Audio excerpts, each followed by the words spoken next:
What's up, everybody? Welcome to the 3 and Out YouTube page.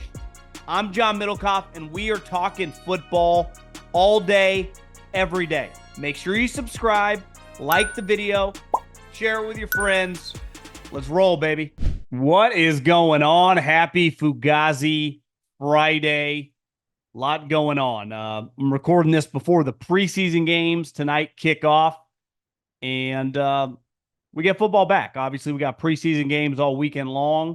I'm going to start off by talking about the Jayden Daniels hype because we talk a lot about Caleb, but there's a lot of positive news and comments coming from players, even on other teams, about Jayden. I kind of want to go through what matters and what doesn't matter in these preseason games. I think people have kind of a false perception of how many open spots there are when it comes to NFL rosters going into training camp. Nick Foles, who once famously beat Tom Brady in a Super Bowl, officially retired today. And then something I saw with Aaron Rodgers on this new book coming out that I just kind of want to, it hits close to my heart. So I thought I wanted to give a couple seconds on it, but the Fugazi Friday will revolve around Jim Harbaugh, the suspension. And I saw some NFL people asking, will the NFL do anything? Love Fugazi Fridays. Hopefully everyone's prepared and going to have a good weekend. And you're having a good week. But we got podcasts all week long out. Go check them out right now. Been doing a lot of content because football's back, baby. Before we dive into football, if you want to go to one of these football games, an NFL game, probably a real one, probably one once the regular season starts, a college football game. They don't even play preseason games. I cannot recommend my friends, my partners in the official ticketing app of this podcast, Game Time. Concerts, comedy shows, you name it, they have you covered. Listen, sometimes, and I'm bad at this, you got to get out of your comfort zone. You got to go do something fun. Take your girlfriend, take your wife, take your son, take your daughter, take a friend, and go enjoy yourself and do it with a little discount. Like I've always said, I don't even need a thank you. Just hammer the promo code. Take the guesswork out of buying tickets with Game Time. Download the Game Time app, create an account, use the code JOHN, JOHN, John, for $20 off your first purchase. Terms apply. Again, create an account, redeem the code John for $20 off. Download the Game Time app today. Last minute tickets, lowest prices guaranteed. If you watched Hard Knocks, you saw Nick Saban talk about hype and expectations from the outside and how that doesn't matter internally when you're trying to develop a quarterback. And he discussed why so many quarterbacks fail because of their expectations. I'm going to disagree. I think a lot of quarterbacks fail because they're not good enough. This pro football, it is really, really difficult. They go to bad teams. They get bad coordinators. They get bad talent. Like any young person, you lose any confidence you have. You can get destroyed. And, you know, the way and the speed in which the NFL works, you don't have time. There are small examples of guys that just didn't care. You know, Jamarcus Russell's probably the best example of all time of a guy who literally did not give a shit. But I think most guys, at least over the last decade plus, tried, put in good effort, and they simply were not good enough. Like, this is the best of the best. This is the 1% of the 1%. It is difficult to play in the NFL. I say it all the time. I am much more comfortable being critical of coaches because I think it is much easier to become a coach in the NFL than it is to become a player. And listen, guys fumble, guys make a bad pass, guys miss a tackle. Football's hard. Now, when you consistently make mistakes, I'd argue it's on the coach. Pull them out of the game. But the hype machine, listen, it doesn't matter that much if you're a GM or you're a coach or you're a player. You ultimately have to produce, and that's all that matters. But us on the outside, us that talk about football, fans, we kind of like it. I mean, it kind of makes this whole thing fun. I was just watching the Team USA game. Part of what made that game so riveting, it was fantastic, was because the hype around the team. Right. And there was substance behind it. We have some of the greatest players in the history of the game on it. And it's like they're going to lose to Joker and a bunch of other guys that none of us could point out of a lineup. It was incredible television. And the cool part, and this is why I always defend the draft is part of the business model of the NFL. That moment, the hype train of the players coming in, the excitement that it gives fans of hope that they can turn things around, that's real. And that plays a part into the revenue stream that ultimately the players essentially get a 50-50 split of. So I've always defended like the excitement around draft time. It's why whenever a player is drafted, especially in the first round, you will never not see an ecstatic draft room. Even though we know, on average, 16 of the 32 guys will not get second contracts with the team, let alone become star players. Even the guys that get second contracts, that doesn't mean you become JJ Watt, right? Or Patrick Mahomes. That just means you're a really good player, right? Maybe you make a Pro Bowl or two. But when I draft a guy in the top 10, the top 5, my expectations are for you to become a star. From the team, from the owner, from the fans, from us talking about it. That's the way this whole thing works. And there is an incredible amount of hype around Caleb Williams. Part of that started years ago when he kicked Spencer Rattler to the curb, who's about to be Derek Carr's backup quarterback in New Orleans. Turned out, actually, he's not terrible. Pretty good player. Then what he did at USC 2 years ago, winning the Heisman Trophy, and obviously his physical gifts. But I do think the hype around Jayden Daniels, I wouldn't put it on Caleb's level, but it's pretty high. And a lot like Caleb Williams, he is entrusted with saving a franchise. Saving a franchise. Now, the Bears over the last 20 years have had good teams. I mean, some of those Brian Urlacher teams, hell, they went to a Super Bowl, right? And they had countless guys who were the best in the league, and their defense was awesome. Then they went to an NFC Championship game the year Jay Cutler got hurt and Aaron Rodgers ended up winning the Super Bowl. And then, 6-7 years ago, Matt Nagy's first year with Vic Fangio, the Doink game, they were hosting a playoff game. So they have had more success than the Washington franchise. But part of you could argue it's harder to save the Washington franchise than it is the Bears franchise. Now, they have not had a quarterback in Chicago really ever. And there's a new owner in Washington, so you don't have the stink of Daniel Snyder. But still, there is going to be a ton of pressure. I worked for the Eagles when RG3 was drafted. It was like he was the savior. Now, he answered the bell immediately and then clearly messed up his knee and was never the same. But coaches, GMs, scouts, they're going to have a lot of opinions over the next month. Who's playing well, who's not playing well, who's good, who's not good. That's part of August. But when opposing players who are really good come out and make bold statements, it makes you go, could this be real? And Sauce Gardner, they just practiced for a couple days, said that he went up to Jayden Daniels, this is what he told the reporters, and told him, you are going to be really good. And I don't think you do that randomly just to be nice to a guy. You're playing DB against him in all these drills. You're like, God, this guy's pretty sweet. Earlier this week, Zach Ertz said, stop saying he's going to be good. He's good now. And I was just reading a bunch of quotes from Cliff Kingsbury, how he's just blown away by the way this guy's work, his work ethic, how focused he is, and his study habits. Because a lot of guys, I think, can't handle the mental aspect of being a quarterback. It's really hard.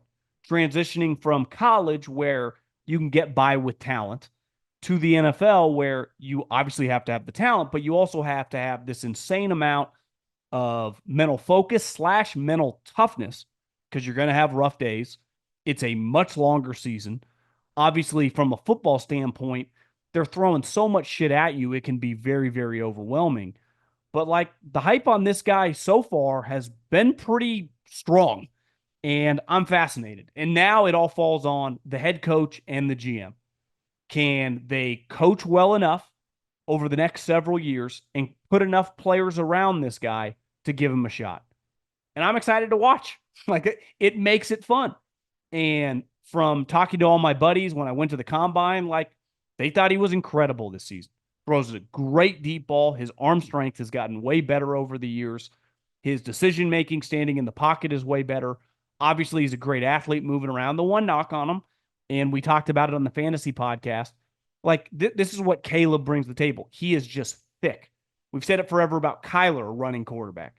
While he's short, he is built like a little tank. And Jayden is really thin. And I remember when he got the Heisman and he's there standing with the other guys, you're like, God, this guy is really, really skinny, which there's nothing wrong with being a young guy and being skinny at any position. Sometimes it happens. It takes a little time to put on weight. But if you are going to be a runner, you have to avoid the hits. Because even in 2024, where everyone's like, oh, they're just a bunch of you know what, this league is so soft. Well, yeah, relative to the 70s, 80s, and 90s, it is a different sport. It doesn't mean you won't get hit and get hit really hard when you're running around. While linebackers aren't as big as they once were, right? You don't have many 260-pound middle linebackers plugging the hole against Lorenzo Neal in the ISO block. That's not how the game is, I would say, consistently played now. But you get 240-pound guys or 235-pound guys that can run 4.4, 4.5 40s. And if you're running 4.4, even if you weigh 235 pounds, I've never been hit in the NFL, but I can't imagine that feels good. And once you cross that line of scrimmage and you're not going to slide, you're going to dive forward, you are going to get mollywopped. So that's something. And I've always believed you either have this kind of innate feel as a runner that you can avoid hits. And that goes for running backs too. I always thought Frank Gore was definitely not the fastest running back we've seen in the last 20 years. Remember, he had like 8 knee surgeries before he even came out. But he had this incredible knack from not taking big hits. And I think that's a big reason why he played such a long time. And we've seen quarterbacks, Michael Vick's a good example, that just wasn't that good at that. He didn't know how to slide. He didn't have a great feel for contact. He was such a tough guy, he wasn't afraid of it. But you were going to lose those battles. So clearly this guy, from a throwing perspective, took a gigantic leap. I mean, a gigantic leap last year. Now it's going to be about staying healthy and the team building it around him. Because let's face it, I was thinking about this today. I go back and forth. I'm like, I'm going to probably pick him to finish last in the division. If he is good, like if he has a really good rookie year, their quarterback position is much better off than the Giants.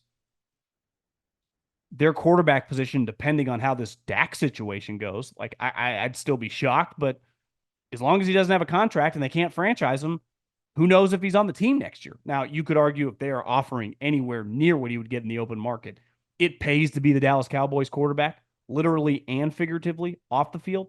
But if he were to leave, all of a sudden, Washington, if he just shows signs that, like, God, they got a real chance. Because listen, all this, what Saban is right about, we're not playing any games. Even the preseason, that doesn't count. You are judged on the 17 regular season games and how you improve over that period of time. But in theory, this team should be a lot better off next year, in 2 years. And if you do it right, and this guy answers the bell, that's why Caleb gets this incredible situation. He goes to the Chicago Bears, who were not drafting one. They just fleeced the Panthers. They already had a sweet wide receiver. They had their own pick, so they draft another guy, and then they trade for Keenan Allen. So he goes to this place with 3 sweet wide receivers. They sign a running back. They already have a solid defense. Like, it's one of the better landing spots for a number 1 quarterback in the history of the league. You never usually go to the Commanders, a team that had to cut guys, trade guys last year, kind of starting over. Is going to depend on a lot of young guys and just kind of be a work in progress. That's fine. That's usually how it goes. And if you do a good enough job as the front office and the head coach, like, you can be in great position. And there was a lot of talk before the draft, about, and even I kind of threw it out there because I'm a big swing guy. Like, what if Drake May hits?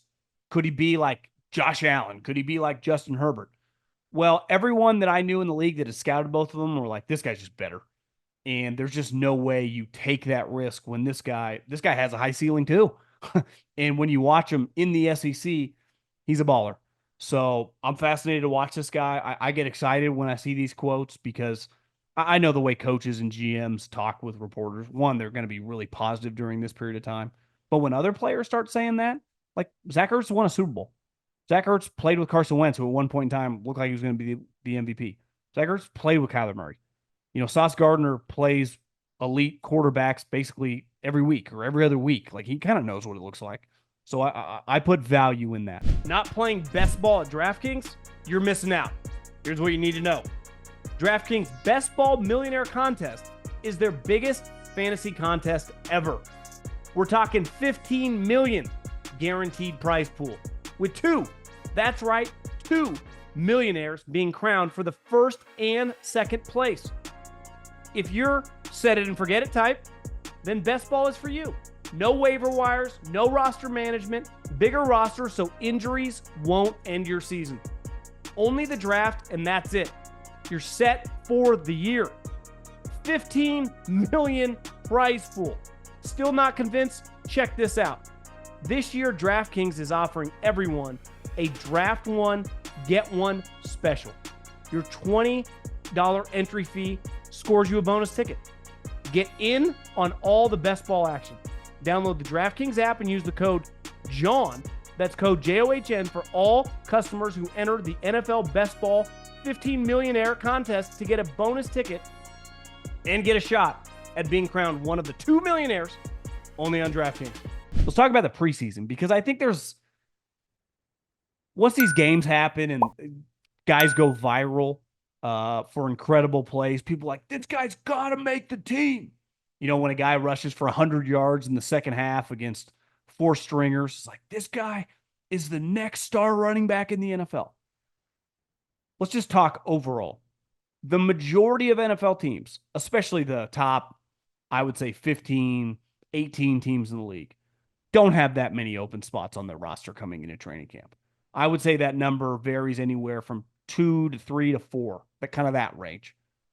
Coming into the camp, you don't have that many open spots. I think a lot of people think, because listen, football is a meritocracy, and if you are better than a guy, you will beat him out. But there are complications. If all things are the same, and this guy's a 5-year veteran, and you got guaranteed money on his contract, you will just roll with the veteran guy. Clearly, some coaches feel more comfortable and confident with older players. So coming into most of these training, now some teams, you know, if you tell me the Arizona Cardinals or any team with a new coach, yeah, there might be new spots up for grabs. The Washington Commanders, a whole new operation, anything could happen, right? The New England Patriots, you never know. That number is not 2 or 3. That number could get as high as 10. Now, ultimately, if training camp goes and the veterans take care of and outperform younger players, that number might go down to like 5 pretty quickly. But going into training camp and up until the preseason games, the number isn't that high. It's not what I think the casual person talks when they're BSing about training camp. But here's the thing. Speaking of veteran players, if I have a veteran player and he's scheduled to make, let's just not crazy amount, but let's say like $7 million, but that number is not guaranteed. And I have a young guard. He's a guard. And I have a young guard that I drafted in the 5th round. So that guy as a 5th rounder is no guarantee to make the team either. If that guy is equal, or I view like within a couple months, that guy might be better, I usually cut the veteran player. And that happens a lot all over the league. It's why every front office, they're evaluating all the rookies, but they also have a list of guys because of their contract that could essentially be cap casualties. Could get cut, not because they can't play. They would start on a lot of teams in the NFL. They're going to get cut on their team because of the amount of money they make. Now, just because you play well in practice does not mean you're guaranteed to win that spot. The preseason games for that young player, that young guard, that young corner, that young linebacker, whatever position they play, especially in a lot of these times, depending on the team you're on, you might get the opportunity to start. You might, be immediately in after they yank the starters after a series or 2. You do have to perform. So acting like these preseason games mean nothing, they do mean something from the sense of you can't just go out there and shit the bed and then I'd be comfortable with cutting a veteran player who I've seen play for me. Let's say he's been my starter the last 2 years, and take this 5th rounder who's been good in practice, but then the games, some of the stuff on the fly, he was a little overwhelmed. It's why a lot of those players you just kind of chalk up. I'm going to take him to the practice squad. Now he can move his way off, but he has to play well in the preseason games. You cannot just shit the bed and have a coach or a front office feel comfortable about making that move. So to me, and with linemen, sometimes it can be tough. And just because a guy, like this happens a lot, a pass rusher, it's like, God, we played 3 preseason games. He had 7 sacks. Well, one of the games he had 4 against a right tackle who might not start in the UFL, who was just filling a spot in the second half for a team. So you got to be careful about production, right? Not all production is the same. That's why it's hard with evaluating these quarterbacks, especially the rookie quarterbacks. To me, a lot of it's like poise. How does he look? But also, who's his offensive line? If he's running for his life, it's hard to act like, well, he's getting jittery in the pocket. Well, no shit. The right tackle, can't block anybody. He's a turnstile over there. So the guy has to move. That's where you have to be very, very careful about overreacting to a guy not looking good or a guy looking great, because you go to these preseason games, they're not showing you a lot. If a team runs a lot of cover 2 or whatever coverage is their go-to, they might just consistently run that all the second half. So after a couple throws, that quarterback, that offensive coordinator, and the skill guys know, like, hey, they're just doing the same thing. Let's run this play over and over and over. And it starts working. And all of a sudden, this guy throws 2 touchdowns. You go, well, is that real 2 touchdowns that would happen in the game? A regular season game? Because in a regular season game, you game plan. Now, some coaches, especially with their starters, like Andy Reid ain't just going out there and calling plays. For his starters, they'll game plan a little bit. Like they'll have like 6, 7 specific plays against an opponent in the defense that they think they're going to see. But after that, it's a lot of just calling what we've installed during practice, no different than the other side of the ball. And it just basically goes, who can execute more than the other? But that's not the way Sunday football is. It's all about game planning. It's all about knowing, certain schemes, things to attack. That's not happening here as much. I actually think, I don't know if the Eagles played a game before I went to this game, but I think there's a chance. The first NFL game I ever attended is when I worked for the Eagles, and it might have been Jets-Giants, which was a preseason. I think it was Monday Night Football preseason game. And Victor Cruz, I looked up a stat line before the podcast, caught 6 balls, had almost 150 yards, and caught 3 touchdowns. And he's a good example. He was an undrafted free agent from UMass. And there are going to be undrafted free agents all over the league that make teams. And that's where preseason games are huge. He was so good. Honestly, I had never even heard of the guy at the time. And he went on before his injuries to become a really high-level player. But when you do things that are so eye-opening and I think he went on to continue to dominate throughout the preseason, you can't keep the guy off the roster. Because the other thing that makes teams worried, like ideally, he's a bad example in this situation, but like you would love to get a guy to a preseason. And I think before, in like the 80s and the 90s, they used to call stashing a guy. You basically wouldn't play him in the preseason. And if you don't play in the preseason, you're like a 6th-round pick. Because once I cut a guy at the 53-man cuts, unlike once you go to a practice squad, which we explained the other day, if I'm going to take you from another team's practice squad, I have to cut someone off my roster.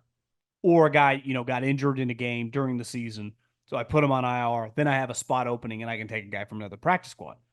But that team can either match, pay him enough money to stay on the practice squad, elevate them to their own team. It's not a shoo-in that you get the guy. At the 53-man cut down, when you cut however many players, it varies team to team because some teams cut players before that spot. If you cut him and he goes through waivers and another team claims him, he's gone. You do not get that guy. So Victor Cruz is a good example that even if they wanted to get him to the practice squad, he never would have made it. He would have 1,000,000% been claimed. So even if internally they thought, he's not quite ready, even though he was great in the preseason. And I remember early on in his career, it might have been like Manningham or Steve Smith ended up getting injured, and then he started playing. I don't think he played a lot early in that season. And then a couple years later, he's on a Super Bowl team. But you have to be willing, if you're going to cut a guy, to lose him at the big cut down. And if a guy plays well enough in these preseason games, it's much harder now because every team in the league basically cuts up all the teams throughout the league to their pro scouts. And they're not just monitoring the game tape. You read every day. We used to get this thing called the clips. It essentially was like a mix of pro football talk meets Twitter. And whoever your teams were, you would get every article written about them. And you would go through, and a guy's having success, a guy's not. Now, that's just based on what reporters and press conferences are saying, but you're monitoring that stuff closely. So if they're high on a young guy And then he starts making plays in the preseason game. And then he gets cut, and you're like, well, we really need a defensive tackle. This guy was really good in the preseason. The coach talked him up. They clearly want this guy in the practice squad, but I think he might be our backup right now. And you got to be very, very careful with that because and that's a hard balance to run. And I think at this point in time, what most teams do is the stashing, at least this is my belief, is kind of done. You just play the guy, and if he's good enough, you keep him. And if you don't think he's good enough, you cut him and hope to get him back in the practice squad. But I think that was a big Al Davis move, and I think a lot of people copied him. So listen, the preseason is an exciting time. You can't bury any first round pick because he struggles in a preseason game. That does not determine your career. Now, it can bring up just hesitation if a DB's getting smoked or a wide receiver's dropping the ball or a tackle, can't block edge rushers that are, practice squad level players. It for sure can bring up concern, but you got to be very careful. You got to put everything in context. Who's he going against? What plays are they calling? That's why it's a very complicated time. During the season, it's very black and white. This guy's either good enough or he's not. The scheme and the play calling is either good enough and it's not. But in these situations, there's so much that we're like, are they just calling the same 3 plays? Is this guy, and who knows, maybe he makes a great play and the coach will be like, he didn't even know what he was doing. He did the wrong thing, but it worked out. And those are things, that's the hard part about football.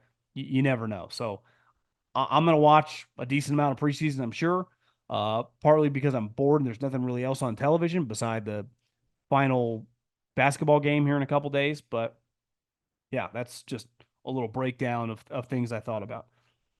I think what makes sports pretty fun, I was thinking about this watching Steph Curry. He went nuts today, scored 36 points. Do you know that Virginia Tech, where Del Curry went to college, which obviously isn't some college basketball blue blood, I'm pretty sure Del was a season ticket holder as well, like when Steph was a kid. They would not offer Steph Curry a contract. At the time, they're not contracts. They were scholarships. Couldn't get a scholarship to Virginia Tech. Part of the reason he ended up at Davidson. And then went on to have, I would say, one of the most unique college careers, given that he was playing at this random school and kind of became a legend because of the tournament. And obviously, the rest is history. But what's cool about sports is Tom Brady, a 6th-round pick, can have a better career than Peyton Manning, the number 1 overall pick and one of the most hyped prospects of all time. You never know. And historically in football, we've had just random things happen, right? Trent Dilfer won a Super Bowl as a starting quarterback for the Baltimore Ravens. Now, once upon a time, Trent Dilfer was a top 10 pick, but his career got derailed in Tampa and it was ugly. Brad Johnson, same thing, won a Super Bowl. When you close your eyes and think Super Bowl champions, you think Brady, you think Manning, you think Montana, you think Favre, you think the greats, Mahomes, but you get other random guys. And the Nick Foles story is something that was pretty storybook. And I was there when we drafted him. Obviously, he's a great guy. Everyone loves him. But the reason he was on, a dog shit team at the University of Arizona. And I remember that Marty Morningwig and Andy really liked him, is they were getting destroyed a lot. And Bob Stoops' brother was the coach. And I think got fired midseason Nick's senior year. And in a lot of games, they were just getting killed. And he would bring them back in the second half. And those guys love like his mental toughness and his just will to compete. Now, at the time, we loved Russell Wilson and we're hoping to draft him. Obviously, misplayed that, but got Nick Foles. And long after Andy was gone, Nick's moment for the Eagles is just something that was pretty special. Carson Wentz was having a MVP season, tears his ACL in Los Angeles. And let's face it, everyone thinks the season is over. Because most times in that situation, the season is over.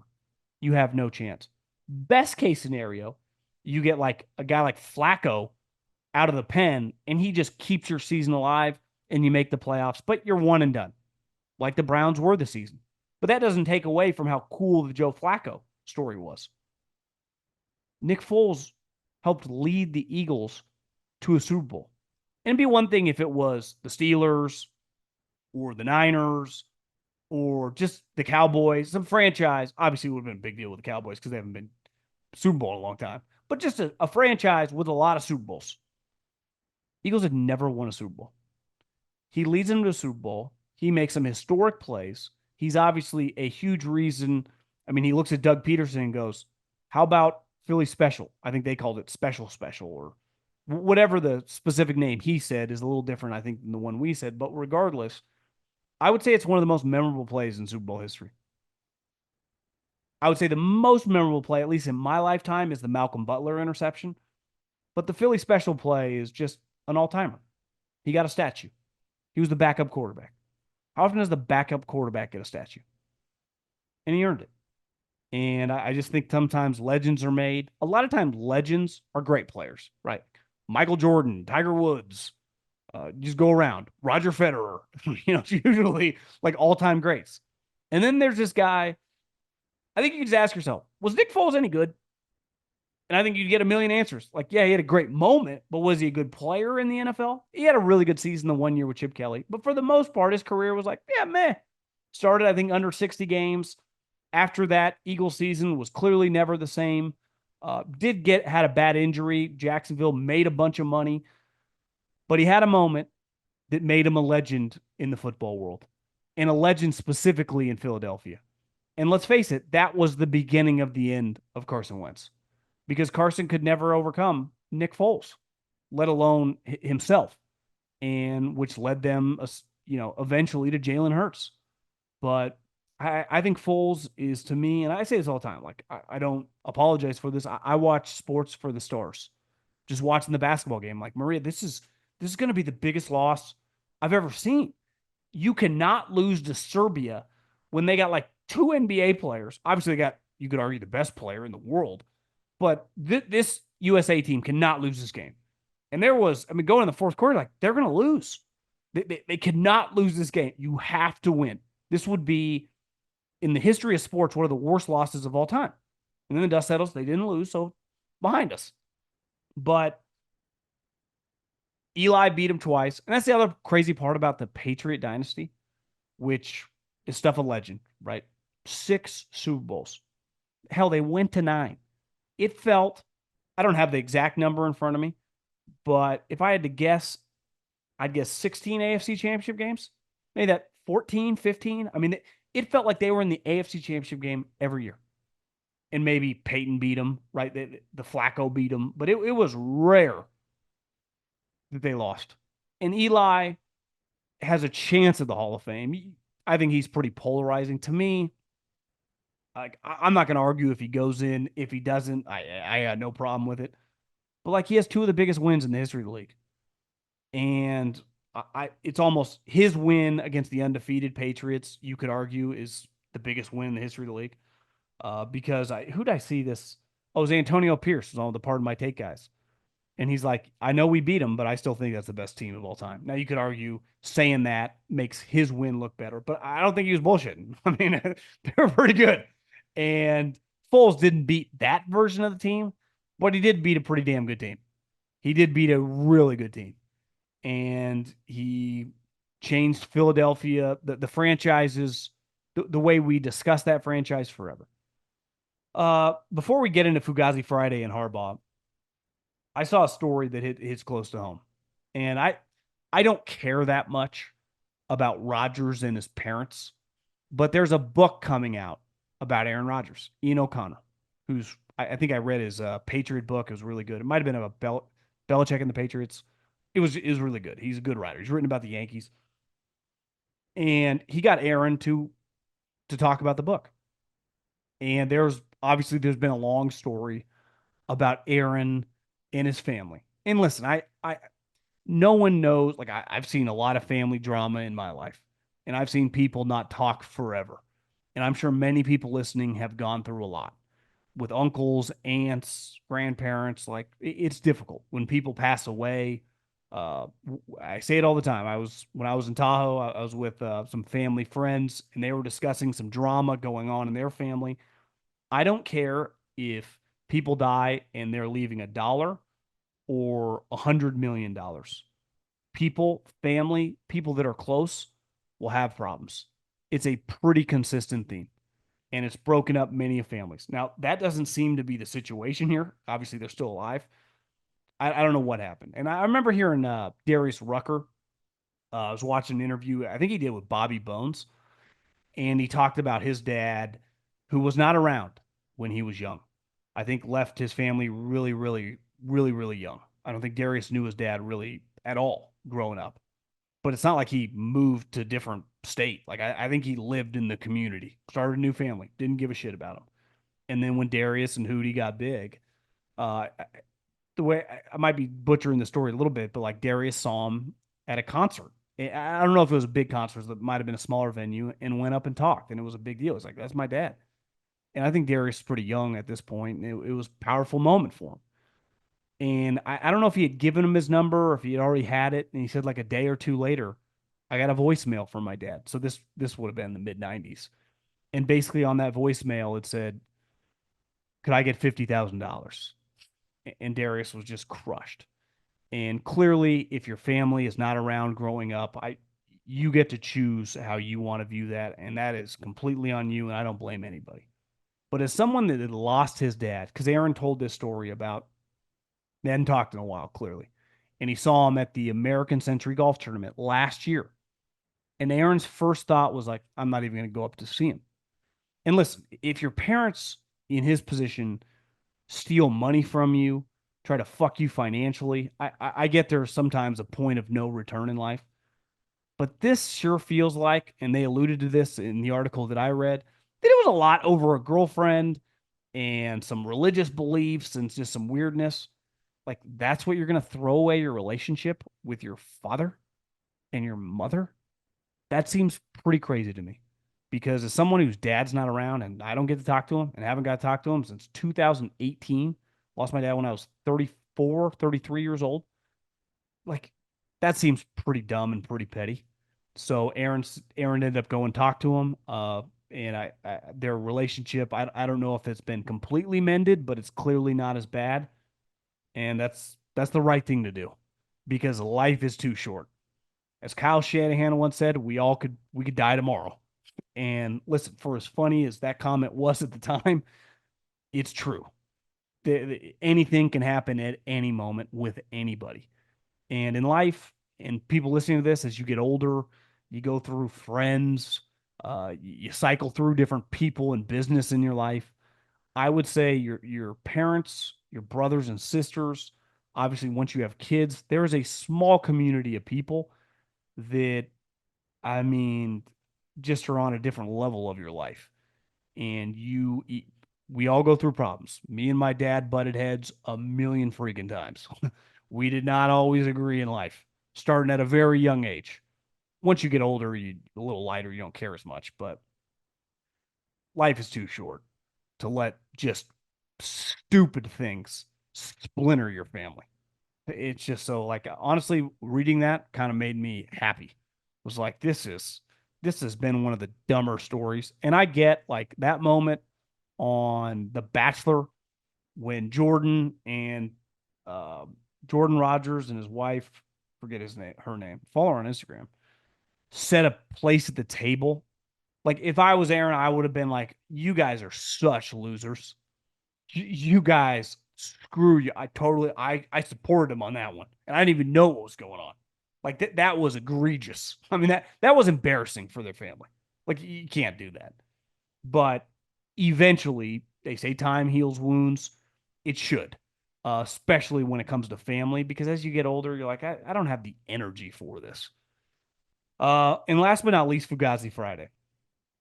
Jim Harbaugh has been suspended by the NCAA for a year.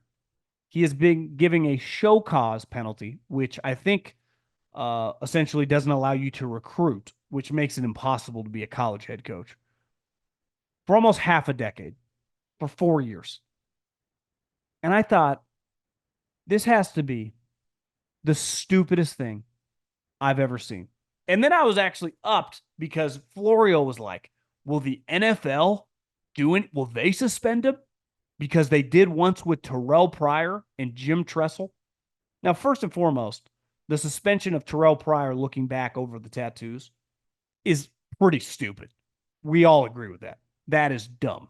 Like I look nothing that age like rotten milk. That's bad. Like who but I would say Jim Harbaugh is on a completely different level than those two cats. He is what you call a cash cow, an important person in the NFL. Here's the other thing. The NFL ain't in business with the NCAA. They don't give a shit. Plus, they're a private entity. They can do whatever they want. I promise you this, Jim Harbaugh will not be suspended, and he shouldn't. But the NCAA doing this, they hate Michigan. That much is, you can't even argue it. They have an agenda. They're biased on this one because he gave a cheeseburger to a recruit during the vid when you weren't supposed to have recruiting. And I would say that time also aged pretty poorly. But when it comes to the NCAA, I've said this and I'll keep saying this. I can't even fathom being a college football coach, being a college assistant coach, and having to pretend that what they say matters. Now, someone DM'd me the other day and was like, Middlekauff, you talking about football getting away. What about the other sports? Well, I think we're at the point in time where football goes, what's the point of this?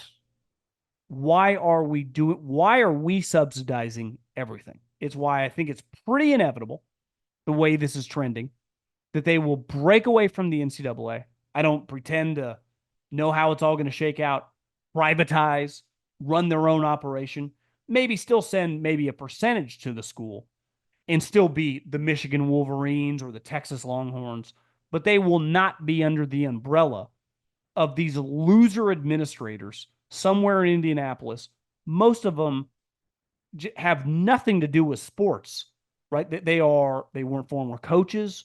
They weren't former players. They're administrators who somehow get to have their hand in the piggy bank because they wouldn't be making any money if it wasn't for the revenue football and obviously basketball generates them. But they've also been hard on basketball. They've suspended a lot of coaches and got them in trouble over the years. So to suspend a guy, listen, it'd be one thing to drop the hammer if he was still the coach of Michigan. And I've never understood this. I've always thought this was a giant fugazi. When something happens in a program with a player or a coach, and then 2 or 3 years later, they pop that program, and those players have to suffer from something that they had nothing to do with. Remember Penn State, which I was living in Philly at the time. It was a salacious story. Jerry Sandusky, all-time scumbag loser. And Mike McQueary, seeing him with the kids and running the, I forget exactly what it was, but like the charity to funnel kids to him, like it was, doesn't get any worse. But stuff that happened 2, 3 decades ago to pop a program that is going to hurt the current players that had absolutely nothing to do with Jerry Sandusky always seemed nuts to me. And I remember going to a practice when Bill O'Brien took over, and it was like, this seems kind of unfair. I'm not saying there shouldn't be repercussions somewhere, like Jerry Sandusky going to jail, maybe firing anyone president or administrator that was in charge of his employment. But some redshirt freshman wide receiver or quarterback or tackle, well, this had nothing to do with any of us. We didn't do any of this crap. I always thought that was insane. And it happens all the time. It's like, well, you cheated 4 years ago. Pete Carroll, Reggie Bush, all those guys left. And then USC got in trouble. It's like, how is this fair to any of these people? And I think those, like in the NFL, if some of these guys that got in trouble, right?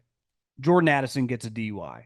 Rashee Rice is racing around like he's Lewis Hamilton, probably high or drunk, but ran away after the crash. He gets in trouble. Like, those are his problems, right? When anything happened, Tom Brady with the deflated footballs, which I think is one of the stupidest stories of all time, the New England Patriot organization might get fined, but Tom gets suspended or Bill gets fined. It's why should anyone else, like, you just forfeit 3 games? I always thought that, just like, what is the, how does this, like, what's the point of all this?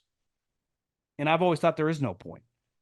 And I would say the dumbest thing that you could argue the NCAA has ever done is just throw this hammer at Jim Harbaugh. Like, you got him, guys. Really nailed this one. You taught him a lesson. As Jim said the other day, I do not apologize. Which is one of the great lines of all time. And I understand people going, especially Ohio State fans, how could he not have known? Even though I'm pretty sure all this stuff doesn't stem from any of that. But regardless, I do not apologize. I think that's what all these football teams will say when they break away from this dying organization known as the NCAA.